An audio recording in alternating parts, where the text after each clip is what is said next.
निरीक्षण करणार आहे आणि जी आपल्या सूर्यमालेतले आजूबाजूचे ग्रह आहेत त्यांची आपण माहिती घेणार आहोत. पण कारण की आपली पृथ्वी आता या ठिकाणी आहे की तिथून आपल्याला बाकीचे ग्रह दिसत नाहीत व ते मावळलेले आहेत सूर्यासोबतच, त्यामुळे आपण त्यांना प्रत्यक्षात पाहू नाही शकणार. आपण त्यांची अशी माहिती घेऊया. तर आता आपण आता पाहू शकतो की सूर्य जवळपास सेट झाला आहे, सनसेट झालेला आहे आणि आपल्याला आता तिथे मून दिसत आहे. तर आपण आता थोड्या वेळाने मूनही पाहणार आहोत आणि बाकीचे स्टार्सही पाहणार आहोत. तर आपण आधी माहिती घेण्यापासून सुरुवात करूया. So first of all we are seeing about the planet Venus. आता तुम्हा सगळ्यांना शुक्र तारा कधी नाव ऐकलेलं आहे का? म्हणजे तो शुक्र तारा खरं तर तो ग्रह आहे, पण मराठीमध्ये आपण त्याला तारा असं म्हटलेलं आहे. तर नेमकं काय होतं की तो इतका जास्त चमकतो की तो आपल्याला एका ताऱ्यासारखं दिसतो. आपण आता रात्र जसं हळूहळू रात्र होईल तसं आपल्याला खूप सारे इथे तारे दिसतील आकाशात. तर तेव्हा आपण तारे पाहतो तर त्यासारखाच तो शुक्र दिसतो, म्हणून त्याला शुक्र तारा असं म्हटलेलं आहे.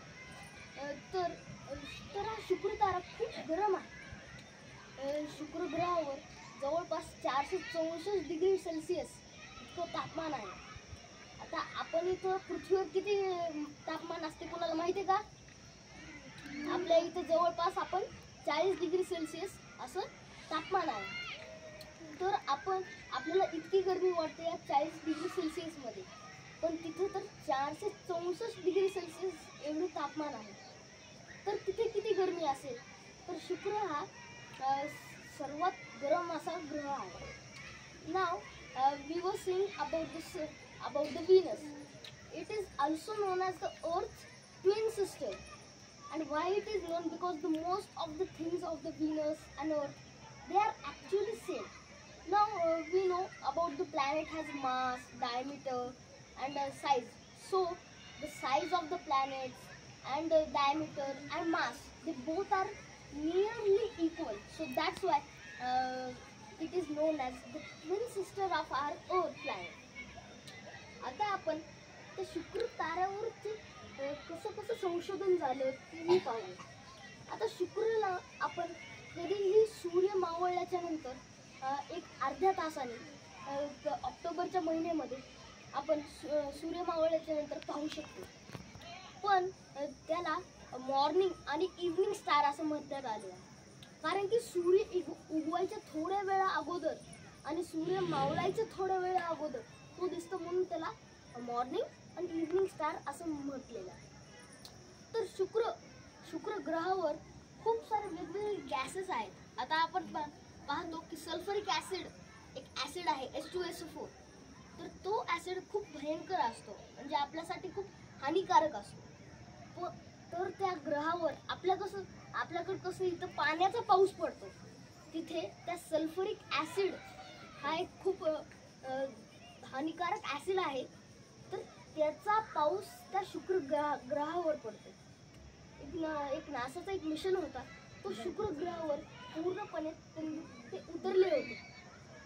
त्याला काही नाही, फक्त 3 तासामध्ये त्याचे सगळे इन्स्ट्रुमेंट्स विरघळायला लागले आणि त्यामुळे तो सॅटेलाइट म्हणजे 2 ते 3 तासामध्ये त्याचा नायनाट झाला.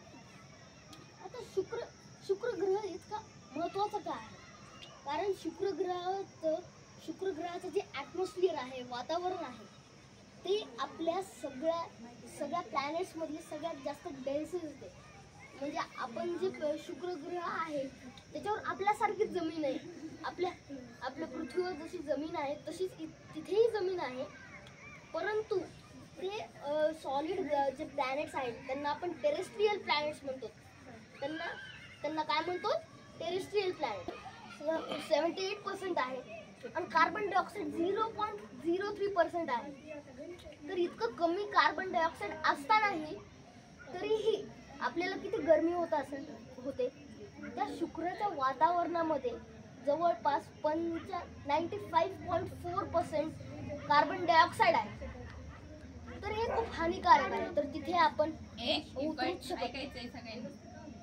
आता शुक्र ग्रह पृथ्वीचे जुळे बहीण म्हणण्यात येते, ट्विन सिस्टर म्हणते.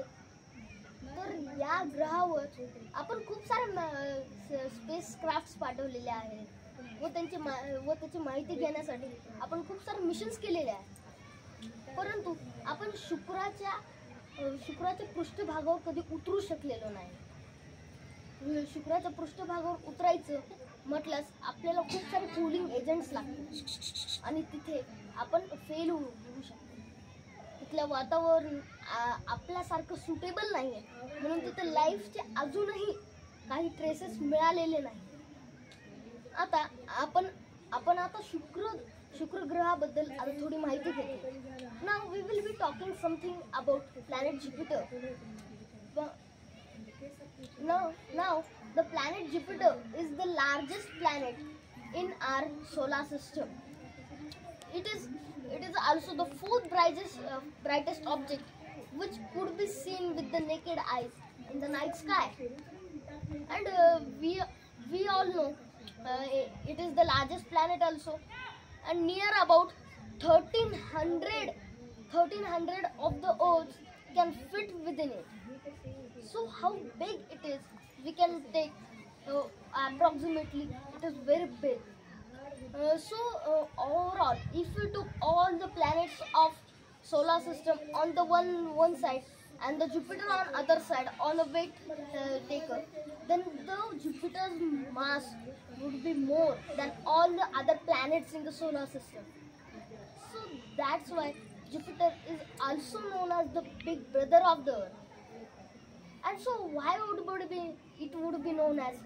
Because what happens now, we all know that always the meteors and asteroids, we have a threat for them. And Jupiter is very near to the asteroid belt, and at the asteroid belts there is a lot of asteroids, comets and all. So they come and can go to our Earth, and because of that we all humans can get vanished from the Earth. And because of that, Jupiter is known for our big brother. That planet always saves us from the meteor attacks by pulling all the things, all the asteroids, meteorites which can come towards the Earth in very quick succession. And because of that only we are safe. We are here safe on our planet Earth. Now we would be thinking of Jupiter, how big it is. So its diameter is more than 1 lakh, and that diameter is a very huge diameter. So आता आपण या सगळ्या ग्रहांची माहिती घेतली व ते कसे आहेत, त्यामध्ये कोणतं कंपोजिशन आहे तेही आपण पाहिलं.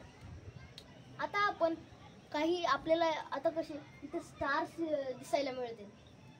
कुठे दिसत आहेत का स्टार्स? चांदण्या दिसत आहेत का? हे दिसते इथे चांदणी दिसते का? तर ही चांदणी आहे सायरस. तर ही चांदणी आपण टेलिस्कोप मधूनही पाहणार आहोत. तर ती कशी दिसते, काय दिसते ते आपण पाहायचंय ना आपल्याला. आता आपल्याला थोड्या वेळाने इथं ध्रुव तारा, सप्तऋषी व ध्रुव तारा हे दोघेही दिसतील. तर आपण आधी सायरस, तर ते सप्तऋषी आणि ध्रुव तारा असेल. आपण ते पाहूया. आधी आपण सुरुवातीला सायरस पाहायचा का?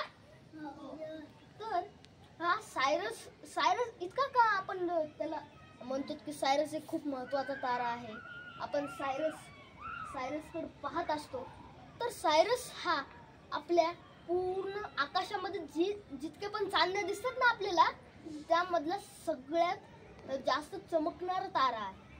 खूप सारे तारे आहेत, खूप मोठेही तारे आहेत, पण तो सगळ्यात जास्त चमकतो. तो एक व्हाईट डॉर्फ स्टार आहे. आता व्हाईट डॉर्फ म्हणजे काय? तर जे स्टार्स आता आपलं जसं आयुष्य असतं, जसं आपलं बालपण, मोठेपण असतं, तसंही स्टार्स जे असतात ना, त्यांचंही लाईफ सायकल असते. तर त्या लाईफ सायकल मधला एक शेवटचा स्टेज म्हणून व्हाईट डॉर्फ हे एक स्टार तयार होते. आता कारण की